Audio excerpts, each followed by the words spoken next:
Juan, Laura, María y Pedro son 4 personas que tienen Facebook.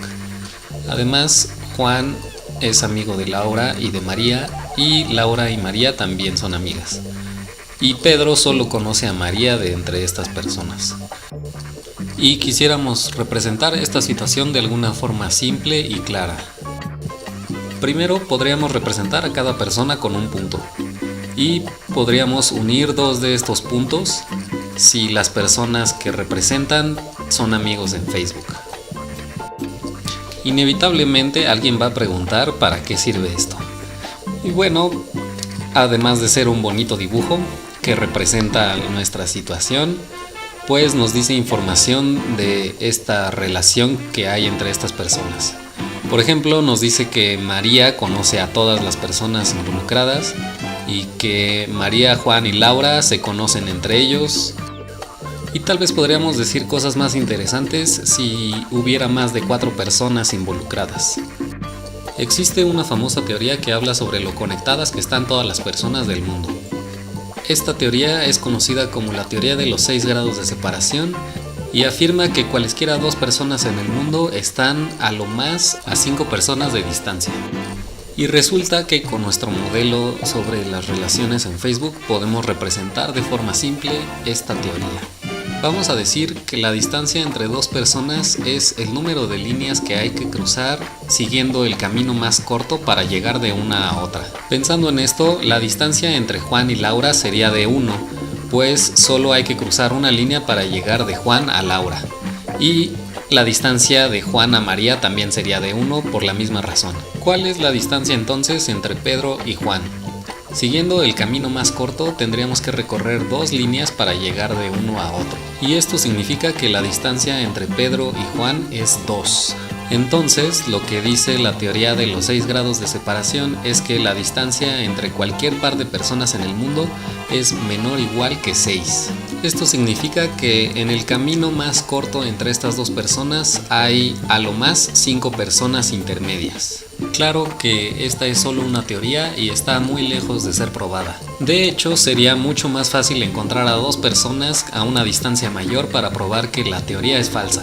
Difícilmente esta teoría es aplicable a todas las personas del mundo, aunque tal vez sí es aplicable a una gran parte. En el 2011, Facebook intentó calcular los grados de separación entre sus usuarios y encontró que el promedio de las distancias entre 2 personas era aproximadamente de 3.7. Para el 2016 este número había bajado a 3.5 y es probable que actualmente sea un poco más bajo.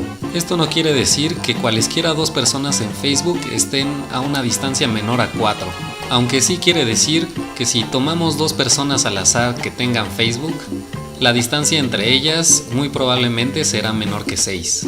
Este arreglo de puntos y líneas es el dibujo de lo que en matemáticas conocemos como gráfica, y la rama de las matemáticas que se dedica a estudiarlos es conocida como la teoría de gráficas.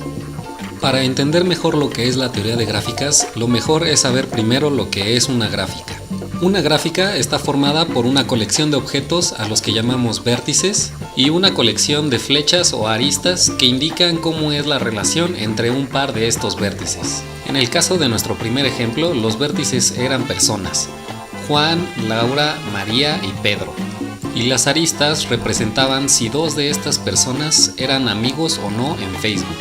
Entonces nuestra colección de aristas estaría formada por las líneas entre Juan y Laura, Juan y María, María y Laura y María y Pedro. En pocas palabras, la teoría de gráficas estudia las propiedades y la estructura de las redes que representan alguna relación entre ciertos objetos. Hace muchos años, cuando el reino de Prusia existía, en este reino había una ciudad llamada Königsberg. Y en esta ciudad vivió uno de los matemáticos más importantes de toda la historia, a quien también se le reconoce como el creador de la teoría de gráficas debido a la solución que dio para un problema que se originó en esta ciudad.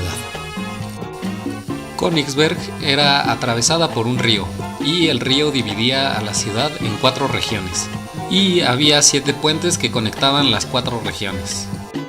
Y el problema que Euler resolvió consistía en responder si era posible dar un paseo por la ciudad empezando en cualquier punto, de forma que se recorrieran todos los puentes exactamente una vez y de que terminara en el mismo punto en el que se empezó.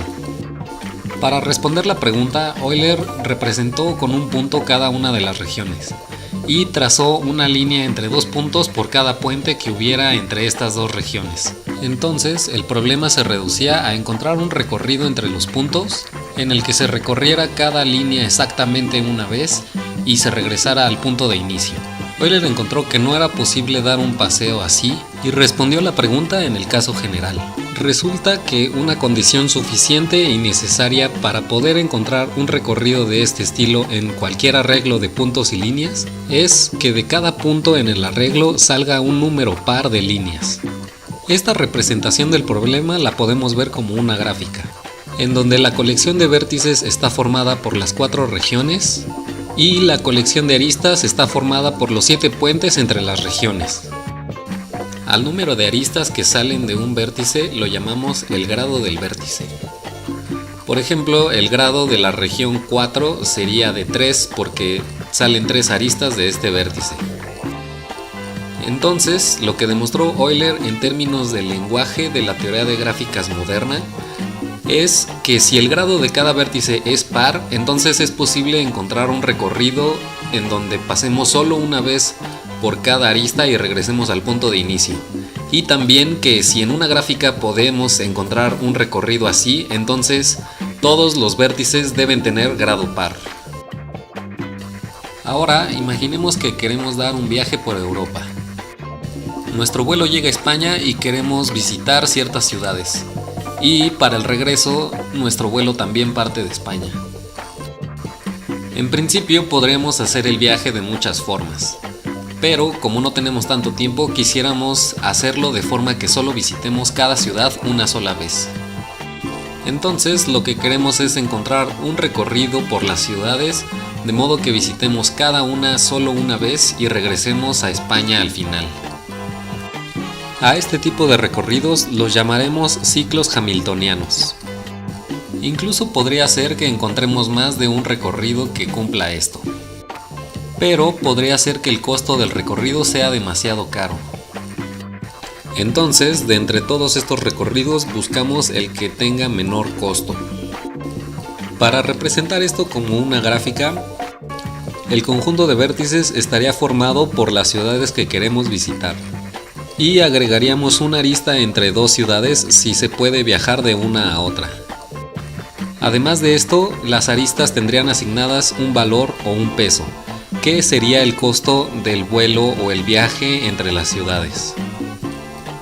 Si son pocas las ciudades las que queremos visitar, encontrar todos los ciclos hamiltonianos con ayuda de una computadora es bastante fácil. Y una vez teniendo todos los ciclos hamiltonianos, solo tendríamos que comparar su costo y elegir el de costo más bajo. Pero entre más ciudades haya en la gráfica, más tiempo le tomará a la computadora encontrar una solución. Incluso si la gráfica es suficientemente grande, podría tardar años. Y si la computadora se tarda mucho en darnos una solución, tal vez no es de gran utilidad. El problema de encontrar una subgráfica de peso mínimo que cumpla ciertas características dentro de una gráfica de este estilo es uno de los problemas más estudiados en la computación. Y sobre todo porque encontrar una solución a este problema podría significar ahorrarse o ganar mucho dinero. En la mayoría de los casos, encontrar una solución es prácticamente imposible por el tiempo que tarda una computadora en resolverlo. Entonces lo que se hace es buscar formas de encontrar esta solución más rápidamente o de encontrar suficientemente rápido una solución bastante buena aunque no sea la mejor solución. Alrededor de 1850, un abogado y botánico llamado Francis Guthrie observó que era capaz de colorear un complicado mapa de una región de Inglaterra utilizando solo 4 colores. De modo que 2 regiones en el mapa que tuvieran frontera común no estuvieran coloreadas del mismo color. Y entonces conjeturó que esto pasaba para cualquier mapa.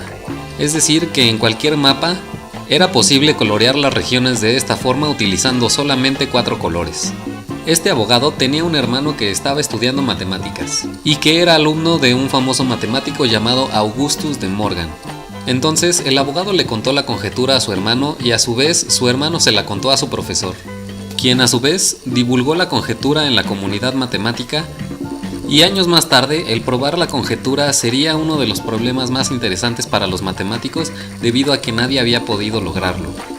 Durante más de 100 años hubo algunas demostraciones falsas o incompletas, y fue hasta 1976 que se dio una demostración. El problema de esta demostración era que fue realizada con ayuda de una computadora, y debido a la gran cantidad de cálculos que debía realizar la computadora, no era posible para ningún matemático verificar si la demostración era correcta o no, y por eso esta demostración no fue aceptada por gran parte de la comunidad matemática. Más recientemente se hizo otra demostración que verificaba la demostración hecha en 1976. Aunque esta demostración también utilizaba cálculos hechos por computadora, esta demostración ya es aceptada por la mayor parte de la comunidad matemática, y entonces lo que se conocía como la conjetura de los 4 colores ahora es el teorema de los 4 colores. Y aunque en principio el problema es un problema de topología, la solución fue dada gracias a la teoría de gráficas. Para transformar este problema en un problema de la teoría de gráficas, empecemos por representar cada una de las regiones con un vértice. Y agregaremos una arista entre dos vértices si las regiones que representan tienen frontera común. Entonces, el problema original se transforma en el problema de asignar colores a los vértices de forma que no haya dos vértices del mismo color que tengan una arista entre ellos. Y fue gracias a esta representación del problema que se encontró una solución. Y es por esto y por la gran cantidad de situaciones que se pueden modelar utilizando una gráfica, que la teoría de gráficas es una de las ramas de las matemáticas que más fácil e intuitivamente se aplican en la vida diaria. Y por esta razón, tener conocimientos de teoría de gráficas podría ser importante para cualquier persona, independientemente si se dedica a algo relacionado con las matemáticas o no.